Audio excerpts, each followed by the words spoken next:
নমস্কার বন্ধুরা, ঘরে থাকা পুরানো চালের বস্তা কিন্তু ভুলেও কখনো ফেলবে না। তো এই চালের বস্তা দিয়ে আমি তোমাদেরকে এমন একটা জিনিস বানিয়ে দেখাবো, যেটা কিন্তু খুবই সহজ, একটু বুদ্ধি আর ধৈর্য ধরে করলেই কিন্তু হয়ে যাবে। তো কিভাবে আমি তোমাদের এই চালের বস্তা দিয়ে যে অর্গানাইজারটা বানাবো সেটা দেখাচ্ছি। তার আগে দেখো, এখানে আমি প্রথমে কিন্তু দড়িটাকে কেটে নিচ্ছি। চালের বস্তার পিছন দিকটা কিন্তু তোমরা দড়িটা না কেটে এমনিই কিন্তু কাঁচি দিয়ে কেটে দিতে পারো, কিন্তু আমি কোনো রকম অংশ বাদ দেব না, সেই জন্য কিন্তু আমি কেটে নিচ্ছি। তারপর বস্তাটাকে আমি সমান করে কিন্তু এভাবে কেটে নেব। একদম সমান সমান করেই কিন্তু কেটে নিচ্ছি দুটো পার্ট।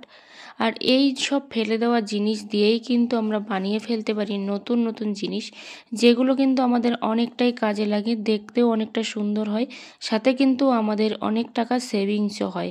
কারণ বাজার থেকে কিনে নিয়ে আসতে গেলে কিন্তু টাকা পয়সা খরচা করেই কিনে নিয়ে আসতে হবে। আর আশা করি এরকম বস্তা সবার বাড়িতে আছে, শুধু একটু বুদ্ধি খাটালেই কিন্তু হয়ে যাবে। তো দেখো, এখানে আমি বস্তাটার একটা পার্ট নিয়ে নিয়েছি। তারপর এখানে নিয়েছি আমি একটা পুরানো কাপড়। তো এখানে তোমরা নতুন কাপড়ও নিতে পারো, আর আমি সুতের কাপড় নিয়েছি, কারণ এটাতে সুতের কাপড় করলে সব থেকে বেশি কিন্তু ভালো হবে। যে কাপড়টা আমি 4 ভাঁজে ভাঁজ করে নিয়ে তার উপরে দেখো পেপারটা ফেলে দিয়েছি।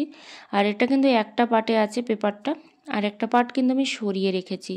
ঠিক যতটা লাগবে কাপড়টা, ঠিক ততটা কিন্তু পেপারটা আমি নেব এখানে। নিয়ে তারপর দেখো বাকিটা কিন্তু কাট করে ফেলে দিচ্ছি। তো তোমরা কিন্তু এভাবে কাট করে নেবে।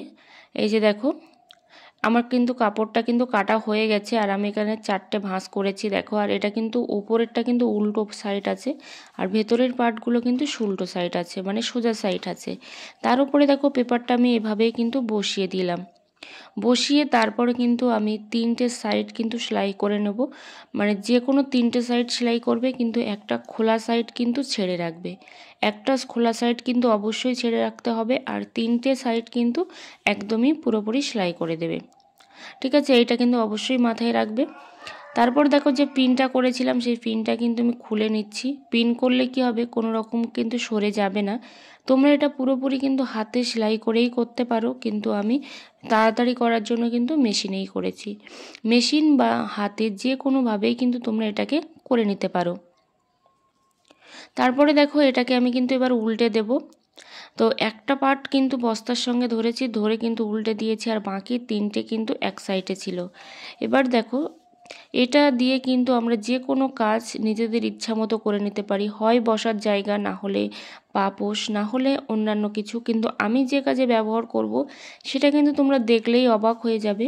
তো এখানে কিন্তু সাইডটাও সেলাই করে নিয়েছি, যেমনভাবে বালিশের যে খেরোগুলো হয়, যেগুলো সেলাই করা হয়, সেই রকমভাবেই কিন্তু সেলাই করে নিতে হবে মুখটা। তো আমার সেলাই কমপ্লিট হয়ে গেছে। এবার চলো, আমি কোন কাজে এটাকে পাতবো সেটাই কিন্তু তোমাদেরকে এখন দেখাচ্ছি। দেখো, বেসিনের পাশে যখন আমরা বাসনপত্র রাখি কিংবা টেবিলে বাসনপত্র রাখি, বাসনের থেকে কিন্তু একটা জল বের হয়, সেই জলটা কিন্তু এই সুতির কাপড়টা কিন্তু অ্যাবজর্ব করে নেবে। এভাবে তোমরা কাপড়টা পেতে তার উপরে বাসনপত্রগুলো রাখলে আর চিন্তা থাকবে না যে জলটা কোথায় গড়িয়ে যাচ্ছে, জলটা কোথায় পড়লো। এই চিন্তা কিন্তু মাথার মধ্যে আর থাকবে না, কারণ কাপড়টাই কিন্তু এই জলটা টেনে নেবে। টিপসটা যদি ভালো লেগে থাকে অবশ্যই কিন্তু তোমরা ফলো করতে ভুলো না। তারপরের যে টিপসটা তোমাদের সাথে শেয়ার করব, দেখো বাকি যে অংশটা ছিল বস্তার সাইডের পার্টটা কিন্তু আমি কেটে দিলাম, যেহেতু একটু উঁচু নিচু আছে সেই জন্য। দুটো পার্ট সমান করে দেখো এখানে আমি কেটে নিচ্ছি। তারপর এটা কোন কাজে লাগাবো সেটাও তোমাদেরকে দেখাচ্ছি। তো এই যে কাজটাতে আমি করব, এতে কিন্তু আমরা অনেক টাকা সাশ্রয় করতে পারি, কারণ একটা জিনিসের এখন যে দাম, প্রত্যেকটা জিনিসেরই কিন্তু অনেক অনেক দাম, সেই দামের থেকে বাঁচতে কিন্তু আমরা এই কাজটা করে নিচ্ছি। দেখো, এখানে কিন্তু আমি কাপড়টা দুটো ভাঁজ করেছি। তো আগের মতো কিন্তু উল্টে আমি সেলাই করব না, শুধুমাত্র ওপরে কিন্তু প্লাস্টিকটা দিয়েছি আর নিচে কিন্তু কাপড়টা দিয়েছি। এই যে দেখো, এইভাবে কিন্তু আমি কিন্তু সেলাই করে নিয়েছি। আর এতটা সুন্দর হয়েছে যে তোমরা নিজেরা না করলে কিন্তু বিশ্বাসই করতে পারবে না। তো চলো, এটা আমি কোন কাজে ব্যবহার করছি। আমরা তো কম বেশি প্রত্যেকেই ফ্রিজ ব্যবহার করে থাকি। সেই ফ্রিজের যে অংশটা থাকে, যে কাঁচের অংশটা থাকে, অনেকেরই কিন্তু খালি থাকে। তো সেই জায়গায় যদি তোমরা এই জিনিসটাকে ব্যবহার করো, তাহলে কিন্তু ফ্রিজের মধ্যে যদি কোনো জল বা কোনো কিছু পড়েও যায়, তারপরেও কিন্তু কাঁচের গায়ে লাগবে না, বা বারবার কিন্তু ধাক্কা লাগার ফলে কাঁচটা কিন্তু ভেঙে যেতেও পারে। তাতে কিন্তু আমাদের অনেক টাকা ক্ষতিও হয়ে যেতে পারে। তার থেকেও বাঁচতে কিন্তু তোমরা এই কাজটা করে নিতে পারো। তো দেখো আমি কিন্তু আরও একটা কিন্তু এভাবে পেতে দিচ্ছি, পেতে কিন্তু করে নিলাম।